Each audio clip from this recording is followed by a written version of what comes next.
All right, guys. Hey, welcome back. It's been a little while. Excuse me a little bit while I get used to trying to edit these videos and stuff. I got to come up with an introduction, something. I don't know what the hell I'm doing really. I'm just kind of winging it a little bit. But I just want to share my experiences with you. If nobody knows that's in the area or anything that knows me personally, so K&K Performance, something kind of had going for, oh Jesus, I don't know, maybe 8-9 years now. And of course I'm Kelly, and the other K is my buddy Ken. He'll be in the videos here coming up with some stuff. Actually, we're going to be trying to get his 98 WS6 Trans Am going again. It's got a 6-liter swap, and through just a bunch of life circumstances and whatnot, the motor got hurt, the car got put on the back burner for a good long while. It's actually been off the road for probably 8 years. But he's getting close, so we'll be having that on the channel as well. But right now, after the last time, I said that I'd give you an overview of underneath the car and everything else, and kind of go over a few things underneath it with you. And yeah, I guess we'll start with that. So for right now, let me get this thing up in the air.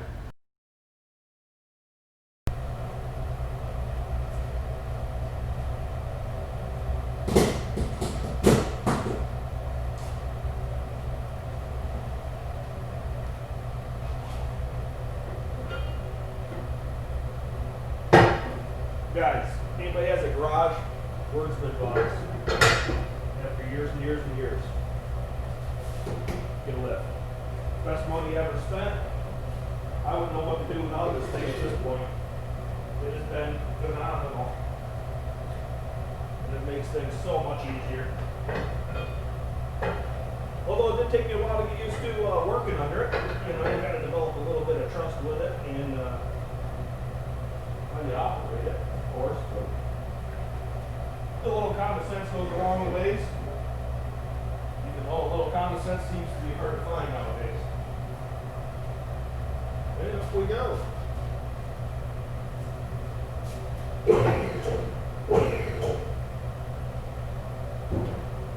And there's a little stop under here.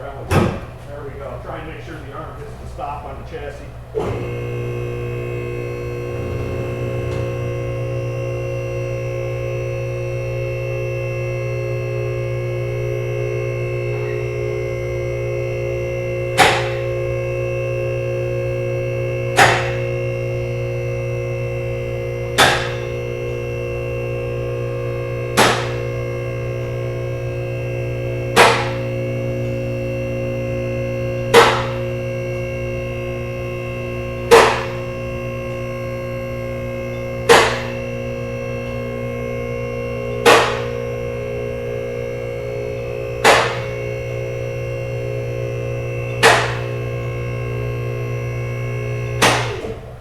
That should be good enough for what we need to do. All right, guys. So here it is. And I'm sure I will be critiqued on a whole bunch of stuff. But I guess we're just going to kind of get to it. I'm going to switch screens here real quick so I can see what's going on the back side. All right. She's up in the air. So, basically this kind of gives you the overview. I don't even know if I discussed much about the turbo setup on this, other than I did specify that I've made the change to a Gen 2.5 7875 VS Racing turbo. I also run the 60 mil VS Racing wastegate and their big blow-off valve. Well, let's get back around to the front. So here's the limiting straps I made out of an old racing harness that was out of date. As you can see, I do have the new QA1 300-pound-inch springs in it, and this made all the difference in the world. This actually works out really, really well and fits the vehicle. It sits nice, it rides nice. Now, how it performs at the drag strip, that I couldn't tell you yet. I was hoping to go last Wednesday, and it was cold and it rained. So we're shooting for this Wednesday coming up, but you're not even sure what the date's going to be on that. I don't know, the 17th, 18th, something like that. So they're in. Anyways, the car's sitting nice, and I have them adjusted just so they get tension and stop it just before I hit the full extension of the shock. Let's see here. Let's go up a little bit higher with it. Yeah, like I said, I'm balling on a budget here, guys. So, underneath, this is my containment pan.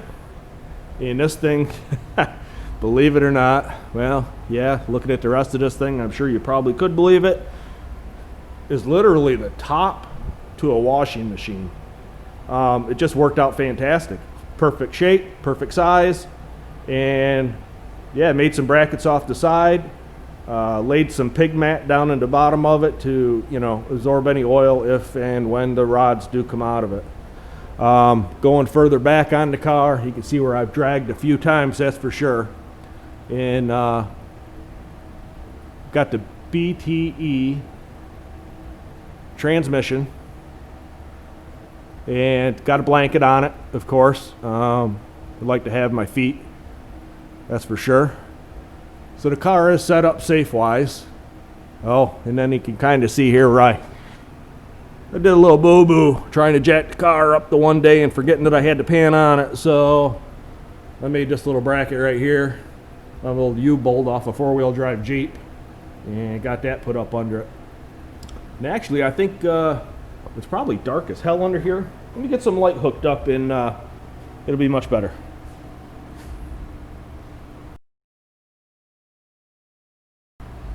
Oh, there we go. Yeah, that's a world of difference right there. You can actually see. So as I was saying, there's the BT Turbo 400. It's got a deep aluminum pan on it. Got a blanket so my feet don't get taken off if something was to happen. Great unit. Love it. Not a single issue with anything. I did buy it without a trans brake originally when I still had the independent rear. I didn't want the trans brake because I knew I'd be forced to use it and I would explode the rear. But it wasn't long after that I decided, oh, to hell with it, and let's go the solid axle. So anyways, got trans brake in it now. You see all my lines insulated. The hot side of this turbo kit actually is an eBay block hugger for an LS. Run down into some 2.5 inch piping. Crosses over. Ducks up, actually goes from 2.5 to 3 inch, and actually goes up into part of a factory truck manifold. The thing has been flawless. It's been on here for a while now, and I haven't had a single crack or a boost leak or nothing of the sorts. It's been fantastic. So not bad for some homemade goodness. Getting back under the car here, a little further to the rear, and you can kind of see what I had to do here for a cross member. Since this car normally had a C-beam that ran from the back of the transmission tail housing to the rear end, the car was never designed to ever have a cross member in it. So basically what this is same material as the roll bar is made out of. It's 1 5/8", 120 wall, and with some flanges on it. And this actually runs on the inside of the car, along the floorboard, and is welded right to the frame. And then I have it here to where it can be disassembled for easy transmission removal. So I got 2 loops in the car. I got a front loop and one at the back. And the big reason for that is because from here forward is fiberglass.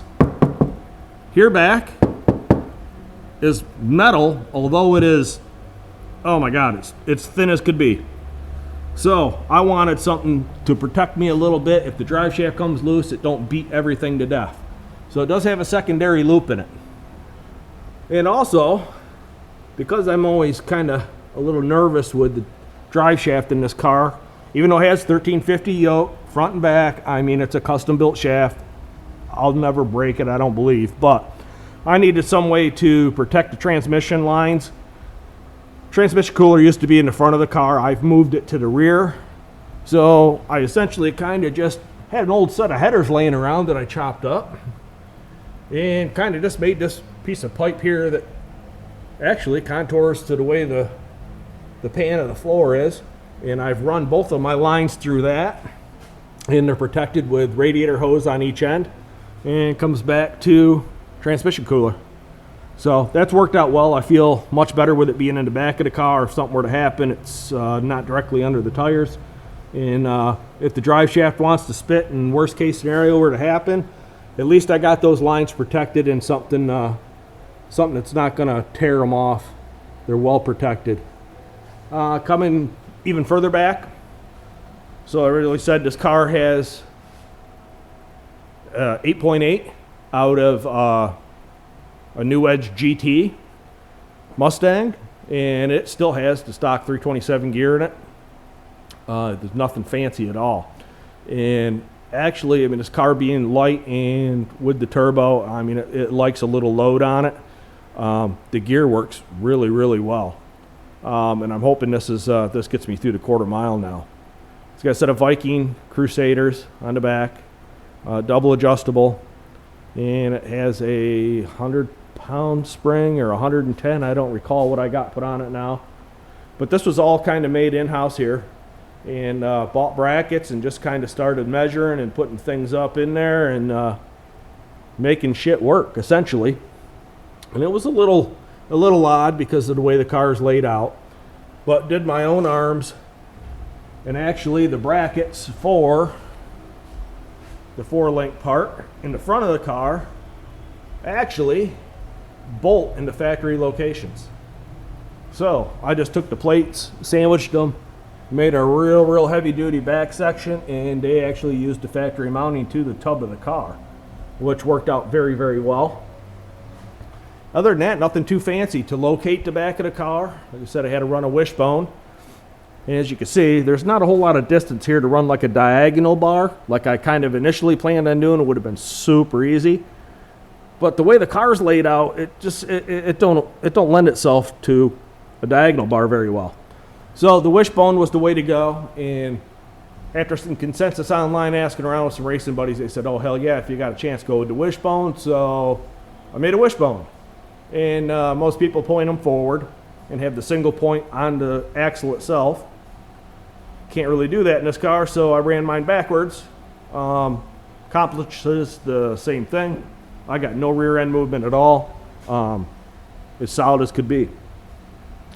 So that's pretty much, I mean, nothing too fancy. Some basic stuff on the car. We're gonna get this thing back down on the ground. I have kind of gone over and checked everything and make sure things are good to go for Wednesday. But I'm going to drop it down on the ground and let's fire it up real quick and let's put a little temperature in it. And I always try and keep it started and warm it up to temp, a couple times a week because it is straight E85. Even though the garage here is climate controlled, it's a little chilly and damp out today, and I actually do have the heat on in here. So we're a nice 68 degrees, working our way up to 69. So, all right, without further ado, I'm gonna lower this thing back down.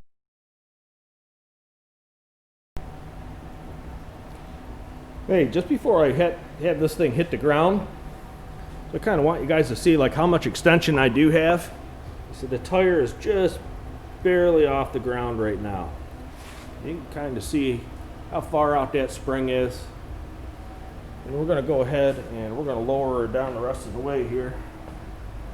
And it does have a good amount of travel on it, which I'm hoping to use.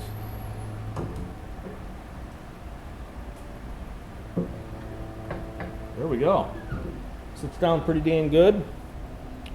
All right. Let's give her a little power. Also changed this out too. I had the old style, just kind of went on and twisted, and the O-ring was really bad on it. Yeah, it's never felt really all that safe with it, whether it would leak or not if something were to happen. So went with this one here, O-ring seal, it's nice, snug. Don't get any fuel smell out of it anymore either, which is also an added benefit.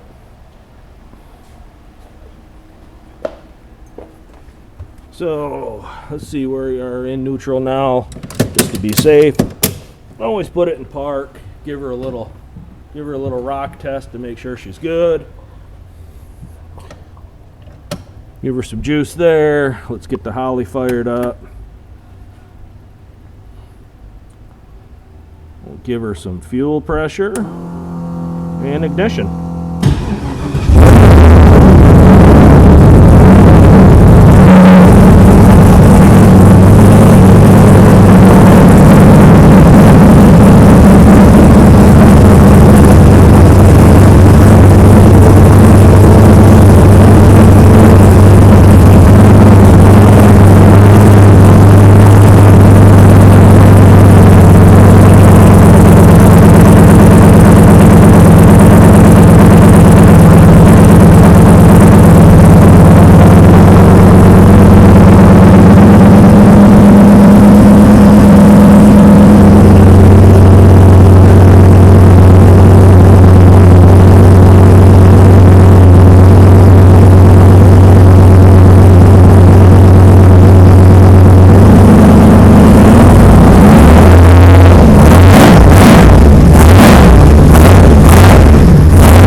Very cool.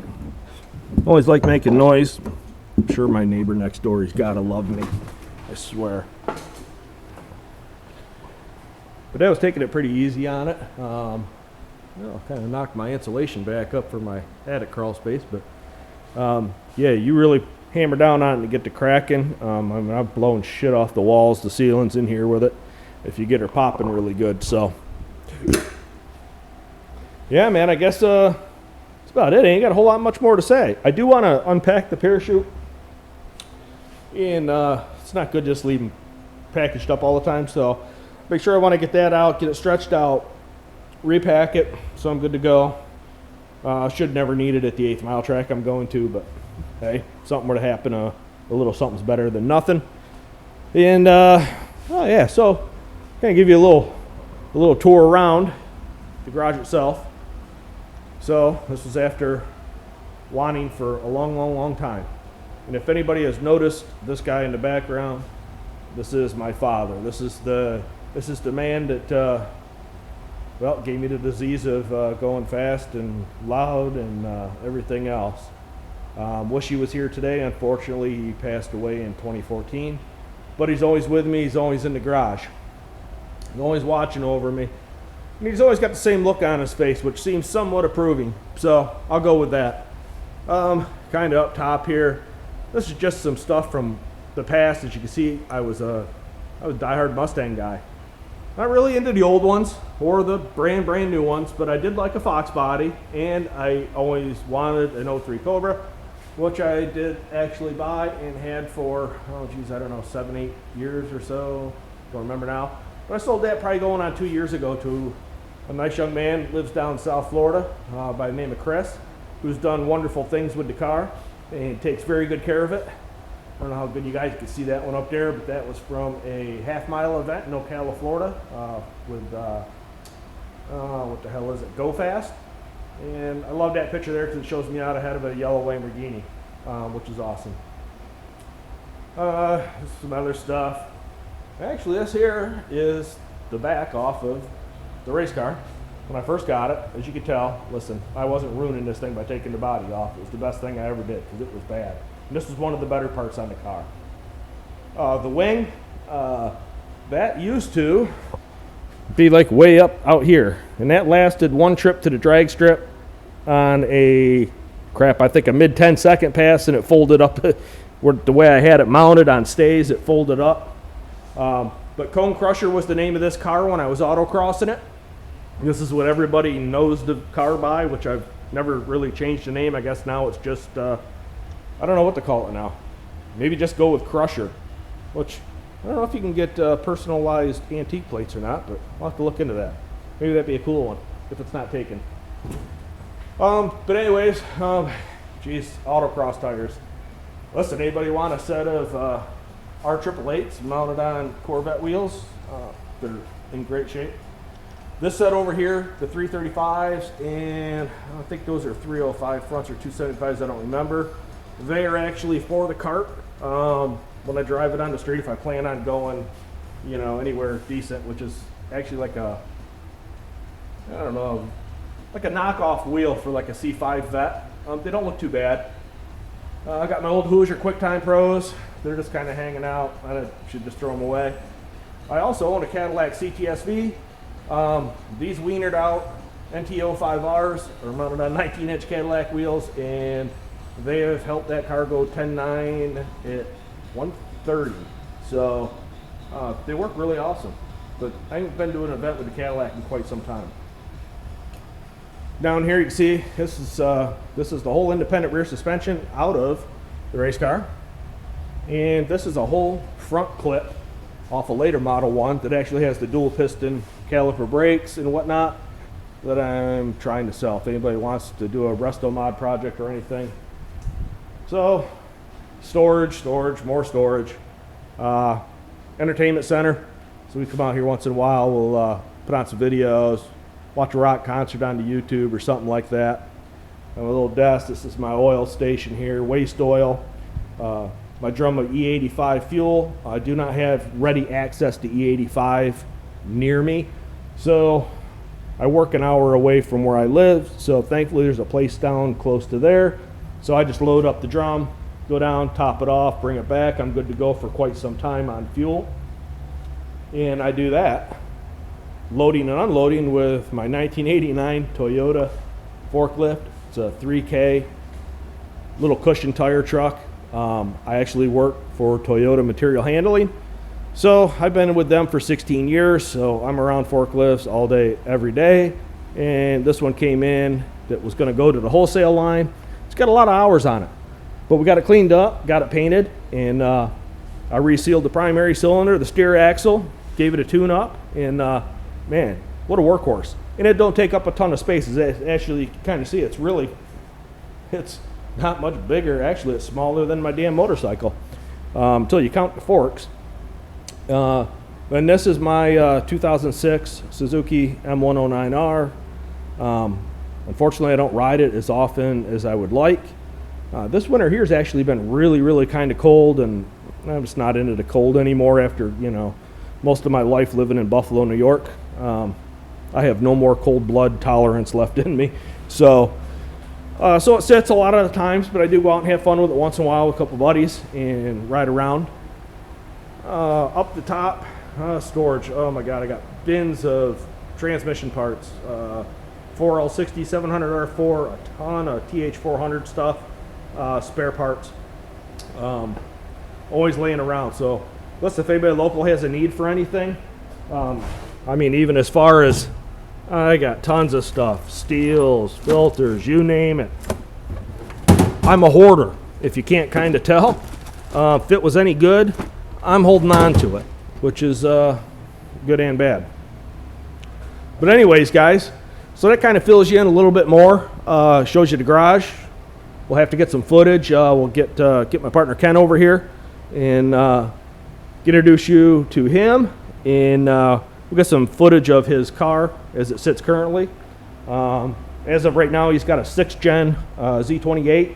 Nice car, nothing really done to it. Got a cold air kit and some cutouts, but beautiful car. He takes great care of his stuff, and get some videos of that, and actually want to put the Cadillac wheels on the back of it, take it to the strip with the drag radials, and see if we can't get it in the 11s. But we ain't been to the track at the same time in quite a while, so we'll see if we can make that happen sometime soon.